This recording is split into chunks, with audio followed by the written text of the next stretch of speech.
ഭാരതീയ വേദപാരമ്പര്യത്തിന്റെ ഭാഗമാണ് സാമൂദ്രിക ശാസ്ത്രം. മുഖവായന, ശരീരത്തിന്റെ പ്രഭാവലയം, ശരീരത്തിന്റെ മുഴുവൻ വിശകലനം എന്നിവയിലൂടെ ഒരാളുടെ വ്യക്തിത്വവും ഭാവിയുമൊക്കെ പ്രവചിക്കാമെന്ന് സാമൂദ്രിക ശാസ്ത്രം പറയുന്നു. വേദജ്യോതിഷത്തിൽ പലപ്പോഴും ഉപയോഗിക്കുന്ന സാമൂദ്രിക ശാസ്ത്രം ഗരുഡപുരാണത്തിൽ ഉൾപ്പെടുത്തിയിട്ടുള്ള ഒന്നാണ്.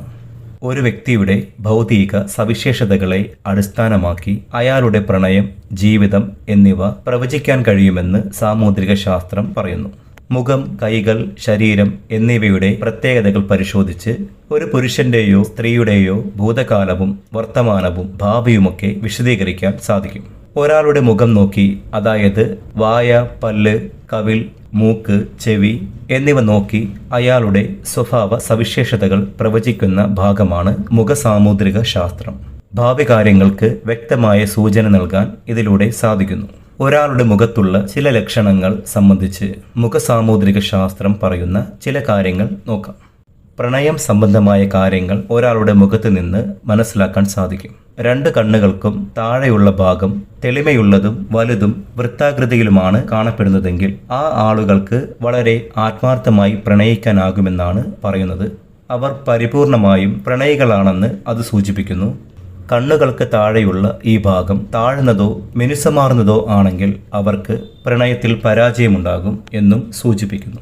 ഇരുപുരികങ്ങൾക്കും മധ്യത്തിലുള്ള ഭാഗം ഉറച്ചതും തെളിമയുള്ളതും വൃത്താകൃതിയിലുമാണെങ്കിൽ 25-28 വയസ്സിനു ശേഷം അവർക്ക് തൊഴിൽ മേഖലകളിൽ വിജയകരമായ ഒരു ഭാവി ഉണ്ടാകും. പുരികങ്ങൾക്ക് ഇടയിലുള്ള ഭാഗം വിശാലവും പുരികം കട്ടിയുള്ളതുമാണെങ്കിൽ അവർ നല്ലതുപോലെ ധനം സമ്പാദിക്കുന്നവരാകും. രണ്ട് പുരികങ്ങളും പരസ്പരം ചേർന്ന് നിൽക്കുന്ന ആളുകൾ നിഷേധാത്മകമായ ചിന്താഗതിയുള്ളവരായും കാണപ്പെടുന്നു. വൃത്താകൃതിയിലുള്ള മുഖമുള്ള ആളുകൾ വളരെ വൈകാരികമായി പെരുമാറുന്നവരും കൂടെയുള്ളവരോട് എപ്പോഴും കരുതൽ കാണിക്കുന്നവരുമായിരിക്കും.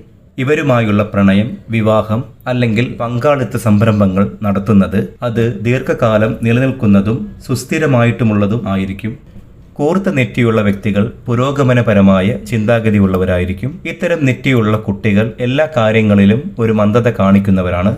പക്ഷേ അവർ വളരെ ബുദ്ധിമാന്മാരും വിവേകശാലികളുമായിരിക്കും. എങ്കിലും സമ്മർദ്ദഘട്ടങ്ങളെ പലപ്പോഴും ഇവർ നന്നായി കൈകാര്യം ചെയ്യാൻ സാധിക്കാത്തവരുമാണ്. മുഖത്തിന് കീഴ്ചുണ്ടിന് താഴെയുള്ള ഭാഗമായ താടി ബലമുള്ളതാണെങ്കിൽ അവർക്ക് നല്ല ധാർമ്മികതയും ആത്മബലവും സഹിഷ്ണുതയുള്ളവരുമായിരിക്കും. ധാർഷ്ട്യപ്രകൃതരായ ഇവർ കഠിനഹൃദയരാണെന്ന് പലപ്പോഴും മറ്റുള്ളവർക്ക് തോന്നാം. അതേസമയം മുഖത്തിന് താഴെയുള്ള ഭാഗമായ താടി ദുർബലമായി കാണപ്പെടുന്ന ആളുകളെ മറ്റുള്ളവർക്ക് വളരെ വേഗത്തിൽ സ്വാധീനിക്കാൻ സാധിക്കും.